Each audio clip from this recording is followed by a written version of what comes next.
ছাত্ৰ-ছাত্ৰীসকল আজি আমি তোমালোকৰ মৌলকক্ষ অধ্যায়টোৰ 3.3 অনুশীলনীৰ দুটামান অতি গুৰুত্বপূৰ্ণ প্ৰশ্ন আলোচনা কৰিবলৈ তোমালোকৰ ওচৰত উপস্থিত হৈছোহি। প্ৰথমে আলোচনা কৰিব বিচাৰিছোঁ সমমিত আৰু বিষম সমমিত মৌলকক্ষৰ লগত জড়িত এটা কুৱেশ্যন, যিটো কুৱেশ্যন তোমালোকৰ 3.3 অনুশীলনীৰ কুৱেশ্যন নম্বৰ 10ৰ 3 নম্বৰত আছে আৰু এই কুৱেশ্যনটো 2018 চনত আহিছিল। এতিয়া আহাচোন আমি কুৱেশ্যনটো কি জানি লওঁ।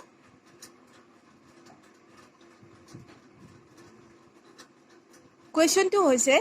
তলৰ মৌলকক্ষটো সমমিত আৰু বিষম সমমিত মৌলকক্ষৰ সমষ্টি হিচাপে প্ৰকাশ কৰা। আমাক এটা মৌলকক্ষ দিয়া আছে। এই কুৱেশ্যনটো সমাধানলৈ যোৱাৰ পূৰ্বে মই তোমালোকক এটা কথা ক'ব বিচাৰিছোঁ যে আমি ইতিমধ্যে পক্ষান্তৰিত মৌলকক্ষৰ বিষয়ে জানিছোঁ আৰু লগতে এইটো জানিছোঁ যে এটা বৰ্গমৌলকক্ষ এৰ ক্ষেত্ৰত a প্লাছ a ডেছ সমমিত আৰু a মাইনাছ a ডেছ বিষম সমমিত। এতিয়া আমি aক এনেদৰেও লিখিব পাৰোঁ a is equal half of a plus a dash plus half of a minus a dash. ধৰিব পাৰিছানে তোমালোকে? ইয়াতে কি হ'ব a ডেছ বাই 2 a ডেছ বাই 2 যদি কেঞ্চেল যায় a বাই 2 প্লাছ a বাই 2 থাকিব। চ' ৰিজাল্টটো আমাৰ a ওলাব।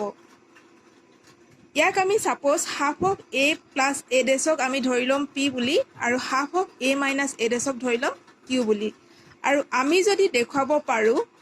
যে p dash is equal p আৰু q dash is equal to minus q, তেতিয়া p হ'ব সমমিত আৰু q হ'ব বিষম সমমিত। তেতিয়াহ'লে আমাৰ ৰিজাল্টটো কি হ'ব? a ইজ ইকুৱেল টু সমমিত প্লাছ বিষম সমমিত, অৰ্থাৎ আমি মৌলকক্ষটো সমমিত আৰু বিষম সমমিতৰ যোগফল হিচাপে প্ৰকাশ কৰিব পাৰিম। আহাচোন এতিয়া আমি অংকটোৰ সমাধানৰ মাজলৈ যাওঁ। এতিয়া আমি মৌলকক্ষটো ছাপ'জ a বুলি ধৰি ল'ম। তেতিয়াহ'লে আমাৰ a ডেছ ইয়াক পক্ষান্তৰিত কৰিম, শাৰীবোৰ স্তম্ভলৈ আনিম আৰু স্তম্ভবোৰ শাৰীলৈ লৈ যাম। তেতিয়াহ'লে আমাৰ a dash is equal to কি হ'ব? 3 minus 2 minus 4, 3 minus 2 minus 5 minus 1 1 2। এতিয়া আমি a প্লাছ a ডেছ উলিয়াই থওঁ। a প্লাছ a ডেছ আমাৰ কি হ'ব? 3 plus 3 6, 3 minus 2 1 minus 1 minus 4 minus 5, একেদৰে মাইনাছ 2 প্লাছ 3 1, একেদৰে আমাৰ কি ওলাব? Minus 2 minus 2 minus 4 1 minus 5 minus 4 minus 4 minus 1 minus 5 minus 5 plus 1 minus 4 আৰু 2 প্লাছ 2 4 ওলাব। আৰু লগতে যদি আমি a মাইনাছ a ডেছো উলিয়াই থওঁ তেতিয়াহ'লে আমি কি পাম? a minus a dash is equal 0 5 3 minus 5 0 6 minus 3 minus 6 0। এতিয়া আমি ধৰি ল'ম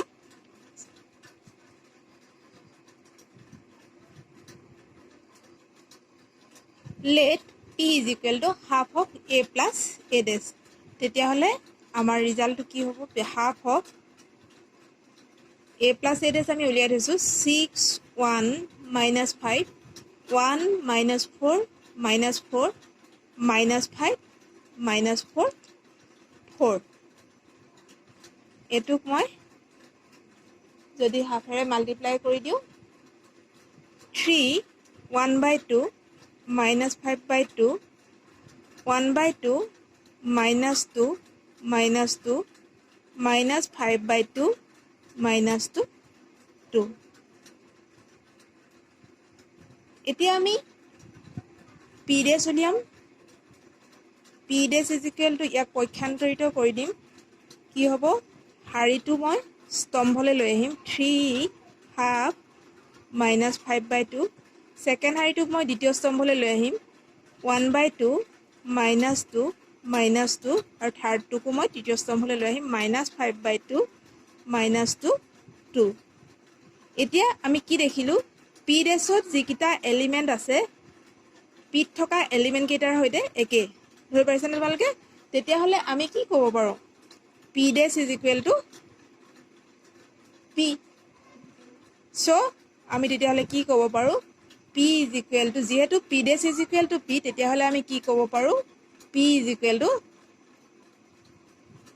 half of a plus a dash এটা সমমিত মৌলকক্ষ এগেইন সাপোজ আমি ধৰি লৈছোঁ q is equal to half of a minus a dash a minus a dash আমি আগত উলিয়াই থৈছোঁ কি আছিলে 053 মাইনাছ 5 06 মাইনাছ 3 মাইনাছ 6 0 এতিয়া মই হাফেৰে মাল্টিপ্লাই কৰি দিয়াৰ লগে লগে কি পালোঁ 0 5/2 3/2 মাইনাছ 5/2 0 3 মাইনাছ 3/2 3 0 এতিয়া মই কিউ ডেছ উলিয়াম কি কৰিম ইয়াৰ শাৰীবোৰ স্তম্ভলৈ আৰু স্তম্ভবোৰ শাৰীলৈ লৈ যাম মই প্ৰথম শাৰীটো প্ৰথম স্তম্ভলৈ লৈ আহিলোঁ দ্বিতীয় শাৰীটো দ্বিতীয় স্তম্ভলৈ লৈ আহিলোঁ আৰু তৃতীয় শাৰীটো তৃতীয় স্তম্ভলৈ লৈ আহিলোঁ এতিয়া ইয়াত আমি কি দেখিলোঁ কিউ ডেছত থকা এলিমেণ্টকেইটা আৰু কিউৰ এলিমেণ্টকেইটা একে কিন্তু এটা পাৰ্থক্য আছে সেইটো হৈছে ইয়াত আছিল 5/2 ইয়াত ওলাইছে মাইনাছ 5/2 ইয়াত 3/2 মাইনাছ 3/2 একেদৰে এইটো এটা নিগেটিভ আছিল ইয়াত ওলাইছে পজিটিভ অৰ্থাৎ আমি কি ক'ব পাৰোঁ কিউ ডেছত থকা এলিমেণ্টকেইটা কিউৰ ঋণাত্মক অৰ্থাৎ q dash is equal to minus q তেতিয়াহ'লে আমি কি ক'ব পাৰোঁ যে কিউ এটা বিষম সমমিত মৌলকক্ষ নাও পি প্লাছ কিউ আমি কৰি দিম পিত আছিলে 3 half minus 5/2 minus 1/2 minus 2 minus 2 minus 5/2 minus 2 plus কিউত আছিলে 0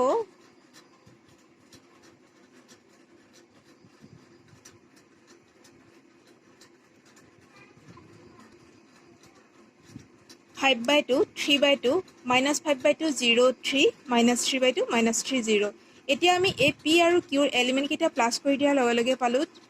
ৰিজাল্টটো কি পালোঁ 3 3 minus 1 minus 2 minus 2 1 minus 4 minus 5 2 এই এলিমেণ্টকেইটা আমাৰ কুৱেশ্যনটোত থকা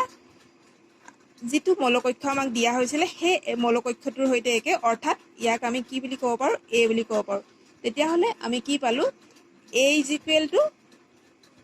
So A is equal to P plus Q. যিহেতু P সমমিত আৰু Q বিষম সমমিত গতিকে আমি এই বৰ্গমূলকক্ষটোক সমমিত আৰু বিষম সমমিতৰ যোগফল হিচাপে আমি দেখুৱাব পাৰিলোঁ অৰ্থাৎ আমি কি ক'ব পাৰোঁ যে যিকোনো এটা বৰ্গমূলকক্ষ এটা সমমিত আৰু এটা বিষম সমমিত মৌলকক্ষৰ যোগফল হিচাপে প্ৰকাশ কৰিব পাৰি আশা কৰিছোঁ তোমালোকে এনেকুৱা ধৰণৰ কুৱেশ্যন তোমালোকৰ অনুশীলনীত আৰু আছে তোমালোকে লৈ পেলাই সমাধান কৰিবা এতিয়া আমি একেটা অনুশীলনীৰ 11 নম্বৰ কুৱেশ্যনটো অলপ চাম যদি এ বি দুটা একে ঘাতৰ সমমিত মৌলকক্ষ হয় তেন্তে এ বি মাইনাছ বি এ মৌলকক্ষটো তলৰ কোনটোত পৰিব নাম্বাৰ এ বিষম সমমিত বি সমমিত চি শূন্য মৌলকক্ষ ডি অভেদ মৌলকক্ষ ইয়াৰ কাৰণে আমি প্ৰথমে উলিয়াম এ বি মাইনাছ বি এ ডেছ ইয়াক আমি সমাধান কৰিলে কি পাম A B dash minus B এ ডেছ অৰ্থাৎ পক্ষান্তৰিত এ বিৰ পক্ষান্তৰিত আৰু B A পক্ষান্তৰিত is equal two A B whole dash is equal two আমি জানো বি ডেছ এ ডেছ মাইনাছ ইয়াক কি হ'ব এ ডেছ বি ডেছ আকৌ যিহেতু আমাক কৈ দিছে যে এ বি দুটা একে ঘাতৰ সমমিত মৌলকক্ষ সমমিত হ'লে আমি কি জানো A dash is equal to A আৰু বি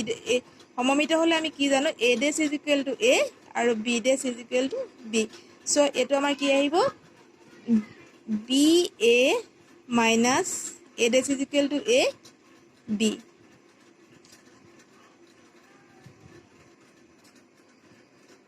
ইজ ইকুৱেল টু মই যদি মাইনাছ এটা কমন লওঁ minus of A B minus B A তেতিয়াহ'লে আমি কি পালোঁ A B minus B A whole dash is equal to minus of A B minus B A so' তেতিয়াহ'লে আমি কি ক'ব পাৰোঁ যদি ইয়াৰ নিগেটিভটো ওলায় তেতিয়াহ'লে ই কি হ'ব এ বি মাইনাছ বি এ বিষম সমমিত তেতিয়াহ'লে আমাৰ ৰিজাল্টটো কোনটো হ'ব বিষম সমমিত এনেকুৱা কুৱেশ্যন সাধাৰণতে 1 নম্বৰত আহিব পাৰে চাবা তোমালোকে নেক্সট চাম 12 নম্বৰ কুৱেশ্যনটো যদি এ ইজ ইকুৱেল কছ আলফা মাইনাছ চাইন আলফা কছ আলফা হয় তেনেহ'লে A plus A dash is equal to I হ'ব যদিহে আলফাৰ মান ইয়াৰে A π/6 B π/3 C pi D 28 π/2 ইয়াৰ ভিতৰত আমাৰ কোনটো হ'ব আমি উলিয়াব লাগে এতিয়া আমি ইয়াক সমাধানৰ কাৰণে আমাক গিভেন টাৰ্মটো কি দিছে a = cos alpha minus sin alpha cos alpha আমাক দিয়া আছে ইয়াত আমি a dash উলিয়াম a dash = আমি শাৰীবোৰ স্তম্ভ শাৰী অৰ্থাৎ পক্ষান্তৰিত কৰি দিম তেতিয়া হলে আমাৰ a dash টো কি হ'ব a dash = cos alpha sin alpha minus sin alpha cos alpha এতিয়া আমাক কন্ডিশনটো যেহেতু দিয়া আছে a plus a dash গতিকে আমি a plus a dash টো উলিয়াই লওঁ a plus a dash আমি কি পালো ইয়াত আমি দেখিলো a দুটা প্লাস কৰি দিয়া লগে লগে cos alpha 2 cos alpha এটো আমাৰ 0 হ'ব ইয়াতো 0 হ'ব আৰু এটা হ'ব 2 cos alpha অৰ্থাৎ a plus a dash = 2 cos alpha 0 0 2 cos alpha এতিয়া আমাক according to condition টো আমাক দি দিছে a plus a dash = I হৈছে এটা অভেদ মৌলকক্ষ এতিয়া আমি কি পাম তেতিয়া হলে 2 cos alpha 0 0 2 cos alpha = 1 0 0 1 এতিয়া যেহেতু ইকুৱেল সাইন আছে গতিকে মৌলকক্ষৰ সমতাৰ পৰা আমি কি পালো 2 cos alpha = 1 সো আমি ইয়াক এনেদৰে ক'ব পাৰো 2 cos alpha = 1 or cos alpha = half আৰু cos যেহেতু 60 ডিগ্ৰী হাফ গতিকে π/3 সো alpha = আমাৰ কি ওলাব π/3 সো ৰিজাল্টটো কি হ'ব b π/3 ছাত্ৰ-ছাত্ৰীসকল আজি আমি এইকেইটা কোৱেশ্চন ডিসকাস কৰিছো তোমালোকে আশা কৰিছো বাকি কোৱেশ্চনবোৰ এনেদৰে সমাধান কৰিবলৈ চেষ্টা কৰিবা আৰু আশা ৰাখিছো আজিৰ ক্লাছৰ পৰা তোমালোক অলপ হলেও উপকৃত হ'বা ধন্যবাদ